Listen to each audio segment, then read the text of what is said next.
Brain rot is my favorite. You guys always say that, and then I'm like, well, you all now get to watch us go over Jordan Peterson talking about his sex life. But okay, we'll do that. Sure. The amount of... Sure, let's watch Ben Shapiro and Jordan Peterson talk about their vibrant sex lives and how being bored sexually is running rampant in society. This is a real video. This is a real video. I can't emphasize enough that this video is called "Sexual Boredom is Running Rampant," and Ben Shapiro opens the video.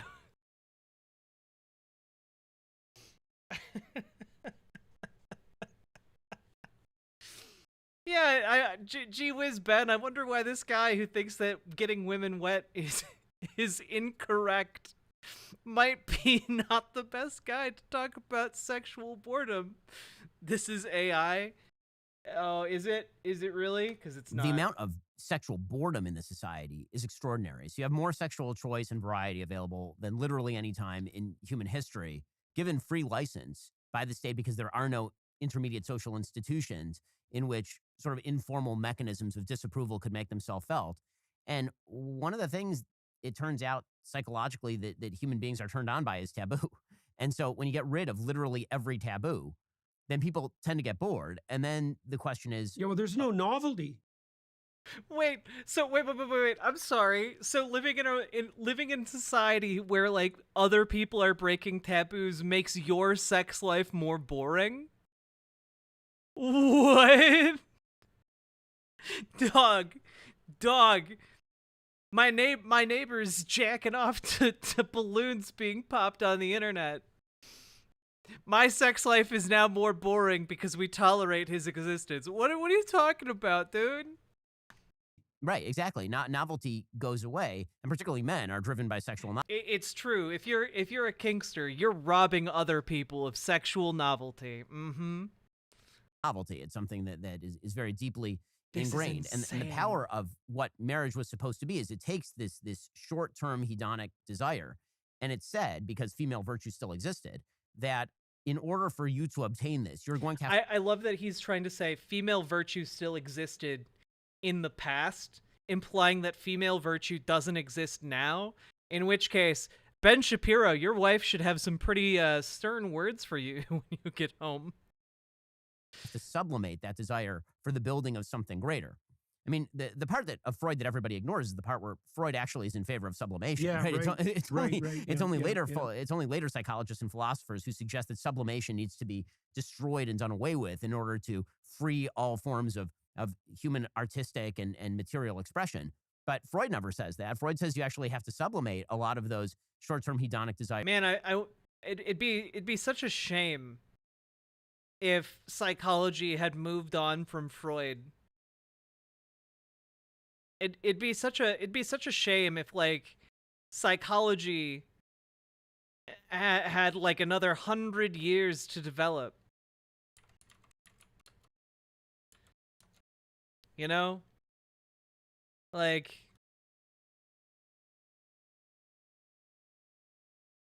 Freud laid the foundations for psychology for sure, but he did that like 150 years ago. There have been other people who've kind of been doing work on it since then. It's not surprising that I'm just throwing out this idea, okay? That maybe a guy who had an idea 150 years ago might not have been 100% correct on all of the particulars. To something higher. But again, that gets back to kind of the fundamental premise that you were speaking to, which is there is this narrative of accepted values that we all used to live inside of. And when you destroy that narrative by saying for some reason that it's not true because it's not coming out of your own head, well, once that happens, we don't hold the common narrative. There are no common narratives. And if there are no common narratives and everything is then acceptable, then what exactly is the taboo? Where does the sublimation take place? There is no sublimation and there is no future orientation, because what sublimation really is orientation of short term in favor of long term. Well, and in favor of other people. No, there are some of Freud's like fundamentals were correct. Like the idea of the unconscious, um, idea of like life and death drives, um, Freudian slips. Like there are certain ideas, like the idea of like different components of personality. You know, again, definitely some fine tuning happened in like since those ideas originated, but like some of them were pretty okay. But like yeah, his overall larger theories not so much. Right. So it's long term plus the social. Yeah. Well, so you can do that. You can think about this technically as well. If there's no uniting narrative, here's the necessary consequences. First of all, there's no higher order superordinate aim. And that means motivation itself on the positive side takes a hit because we experience positive motivation and the impetus to move forward. So that would be curiosity, hope, inspiration, enthusiasm. Neither of these men are talking about wet ass P words, and I'm disappointed and angry. Even aesthetic interest. We experience that only in relationship to an aim. And so if you destroy the You know, it's really wild to me that they had the audacity to put out a video called "Sexual Boredom is Running Rampant," and like listening to these two talk. Yeah, no shit. No shit, it's running rampant. I'm bored as hell right now. Both intellectually and sexually. ultimate aim, you destroy the structure upon which reward itself is dependent, apart from satiation induced rewards, right? And they produce quiescence, not movement forward. Okay, so you lose positive emotion, then you multiply negative emotion.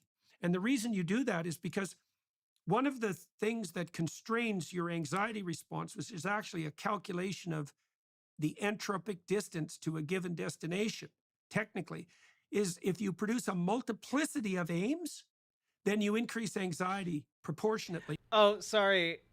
I just realized they're having a jack off session. That's what they're doing right now. They're both masturbating furiously. It's just mental masturbation. It's just not physical, you know. They're just getting their mental rocks off here. For them, this is steamy, hot, sexual sensuousness. For everyone else, it's kind of boring. Now, right now, we are the ones in the cuck chair. You understand? We are all in the cuck chair here. There's probably some optimization function so that like a choice between 3 aims is great and a choice between 100 is devastating. Okay, so that's 2 things that happens when the unifying overarching theme disappears. But there's a third thing too, which is something you pointed to. So there's a relationship between scarcity and deprivation and value, right? And so if you are surfighted, this is the lamest conversation about sex I've ever heard in my life.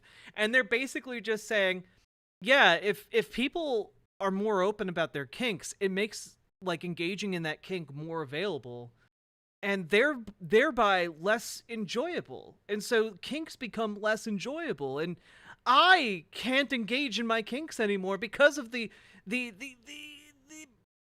proliferation of this kink scene. And it's just like, well, that's your problem, bro. Like I'm sorry, it's nobody else's problem. That's on you. You gotta sort that out with your partner, okay? Don't make it our problem. Like literally, the argument they're trying to make is that we need to clamp down on like kinks, like sexual kinks. We need to clamp down on that in order to make sex more exciting for us, boring vanilla people. And it's just like, that's I think a pretty poor argument. Like, oh, you want like a fascist state to like make sex more boring for other people so that it's more interesting for you. My God. Wait, I've heard this in the BDSM community.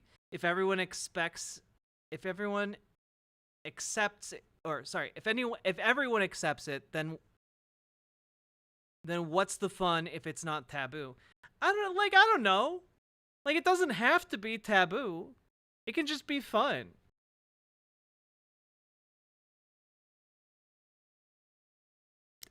You know, like, my God. If you're getting off on the idea that, like, oh, I'm doing BDSM because I'm so naughty, like, I don't know, find a bit more self-fulfillment in your BDSM, I guess. Like, my God. By a stimulus, let's say, or a resource. For some people, the taboo is the kink, though. Sure, but, like, then figure out how to deal with that. Like, we're adaptable creatures. Like, if your problem is that more people find it acceptable to, like, I don't know, do like balloon popping. We're just going with that as like a weird kink, okay? If your problem is that more people are finding balloon popping sexy, I don't know, like figure out a way to keep it sexy. But that's a you problem, right? That's not a society problem. That's a you problem. You need to figure that out. You know, what happened? I love that both these guys are like personal responsibility goons, but when it comes to sex, like their boring sex lives are suddenly everyone else's problem. So you're overfed. As soon as you're not hungry, food is of no interest. If you're stuffed, food is nauseating. Now, you remember in the Exodus seminar we covered, I don't remember if you were.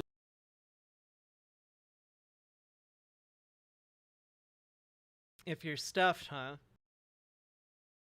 Oh, Jordan knows everything about being stuffed, doesn't he? That filthy lad.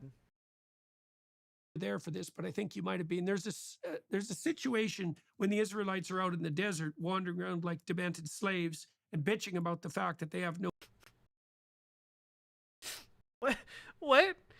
There's this part of the Bible where the Jews are wandering around the desert. They're all bitching like demented slaves. What the fuck?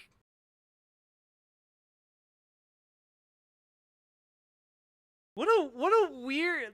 These men are so weird.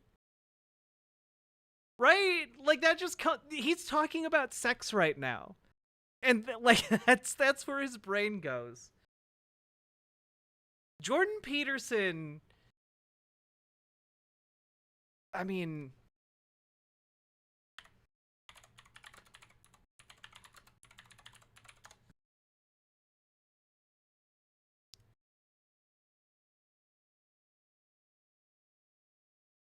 I don't think Jordan Peterson is divorced,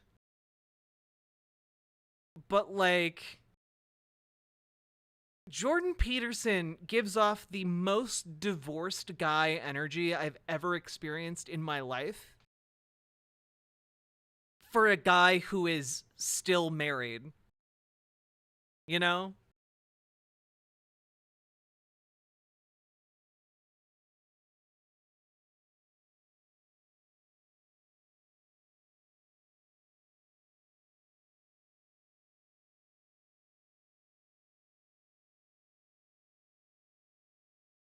In Japan, feet were always hidden and women's feet often bound. I mean, feet were often bound if you were an aristocrat in Japan. It wasn't really a thing done if you were like a peasant. That was for rich people to show that their child didn't have to work.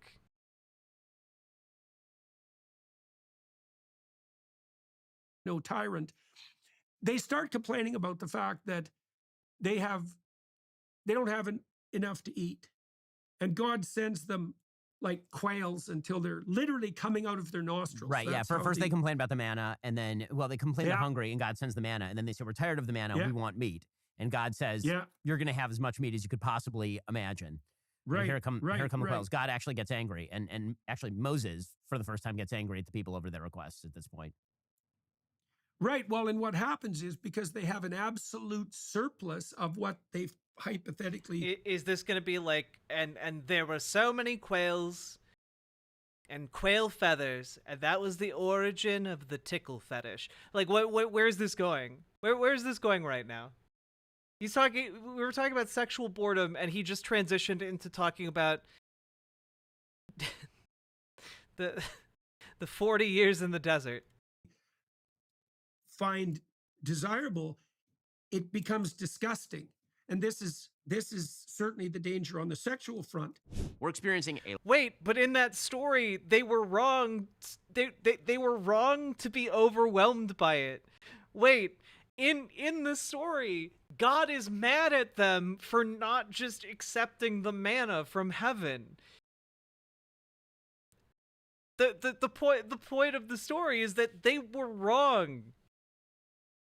How is he trying to use this to be like, and see? Too many kinks will be like too much manna from heaven. What? Can we just the analogy he's making here, right? Is equivocating being kinky when it comes to sex with God giving the Israelites too much manna from heaven. Oh my god. The analogies in this segment are wild, dude. a lot of global instability as we plunge into primary season, like no shipping in the Red Sea, like continuing inflation that's setting in on your savings. Well, you should protect your savings. Invest in it's not too late to gold. diversify an old IRA or 401k into gold. Birch Gold Group can help you. Yeah. It's into gold. There we go. How much deprivation is necessary for proper sexual function to make itself manifest, right? Is that you have to, and it doesn't take much thought to figure this out. It's a rare person who hasn't primed their appetite with hunger before a Thanksgiving feast, right? You don't want to have a plate of pancakes at 5 o'clock if you're going to have a Thanksgiving feast at 6. And you might say, well, why not? Because more is better. And the answer is no. The right amount is better, and the right amount involves a certain amount of deprivation.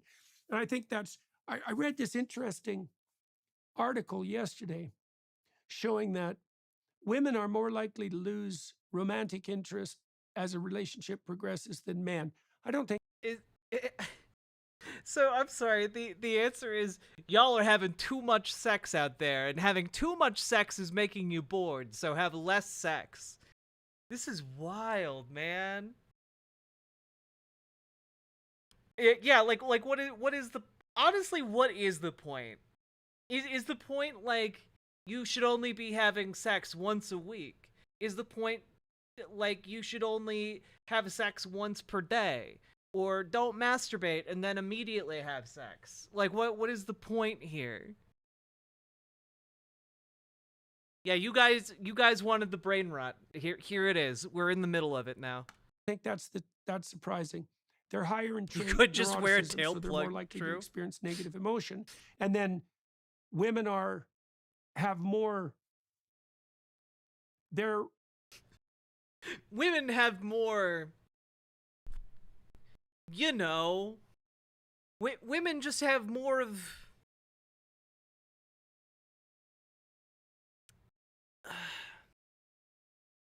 You know.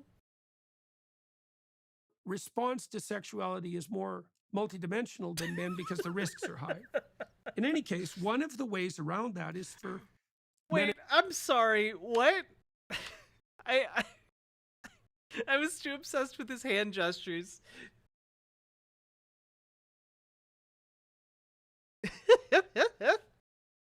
I want to know what he means by women have more multi-dimensional sex. Tell me more. Their response to sexuality is more multidimensional than men because the risks are higher. In any case, one of the ways The risks of what? Of getting pregnant? Is he trying to say that the risk of getting pregnant makes sex more multi-dimensional for women? What? ways around that is for men and women in a marriage to stay apart from each other for periods of Yeah, what does he mean? Does he mean The risk of multiple orgasms? The what pregnancy? What? These researchers looked at 8 hours. If you get some distance, the desire reemerges. And then you were talking about novelty. And so this is 5G pretty interesting orgasms. too. So you said men will chase novelty in a sexual relationship. Well, I think part of what is incumbent on married individuals is to figure out how to keep that novelty alive, right? So that means that each of them have to be transforming. And I think the best way to do that is in relationship teams, married individuals. Well, I think part of what is incumbent on married individuals is to figure out how to keep that novelty alive, right? So that means that each of them have to be transforming. And I think the best way to do that is in relationship to a spiritual pursuit. And then I think women also want novelty. Oh, yeah. In order to have a better sex life, you need to be pursuing a religious experience. And women, But the novelty they're looking for in men is probably more multidimensional and performative, right? Because what women are does hypergamous that and mean? they like men who are above them in the hierarchy of status, let's say, or ability, likely ability. And I think what women want are Man, as a homosexual here, are there heterosexuals in my audience who understand what the fuck he's talking about?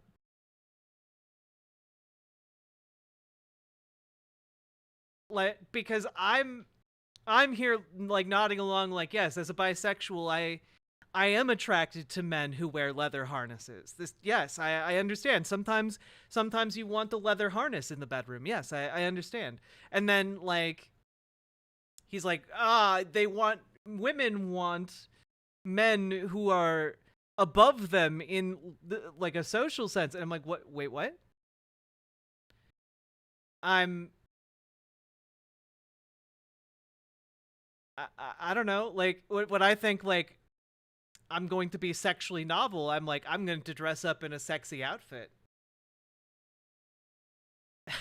And maybe try some new positions. Like what is he do? What is he talking about? No wonder these men are sexually boring. novel displays of hypergamous capacity, and that is the novelty orientation for women in relationship to sexuality. Harnesses are so Well, cute. one of the things that's actually Harnesses are cute on men and women, by the way. Just like, it's a good look. It's a good look, especially if you're planning on stripping down, you know?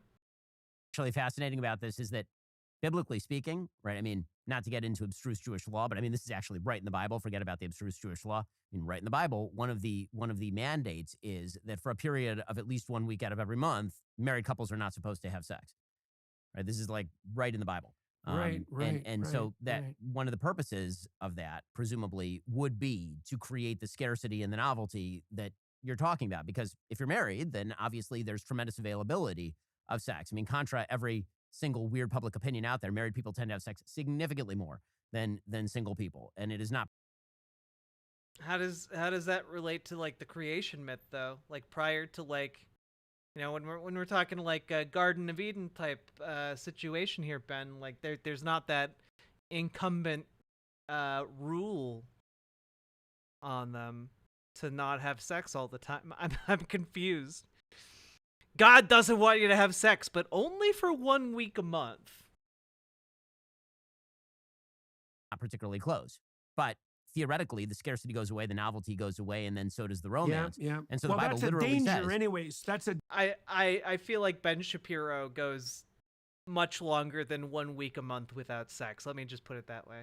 danger. right. And so the Bible literally says, like 1 week out of the month, minimum, you're toast. You can't do anything during this particular week. And I think that again, there's a good rationalistic and there's a good way. I shouldn't say rationalistic because there's a reason for it, but it's something that inherited wisdom over time is sort of the message of the Bible. And I think that that's, not knowing why you do the thing, but you do the thing and then it works is in some ways much of what we're talking about, because that's the story of what works is the story, right? That's what we're really talking about at the end of the day. Are you tired of the lies and the twists of the mainstream media talking points? Yeah, me too. Yo, Can we talk about the fact that like The amount of sexual the thumbnail for Ben Shapiro's video here is the tentacle controlling the world meme that is frequently associated with Nazi propaganda. Can we talk about that? Can we talk about how this is just thrown on one of his videos? The JQ octopus? Yeah. Like the actual JQ octopus too, not just the not just like some sort of autistic plushie. Right? I never noticed that before. And we've covered a few of his shows. That was wild, y'all.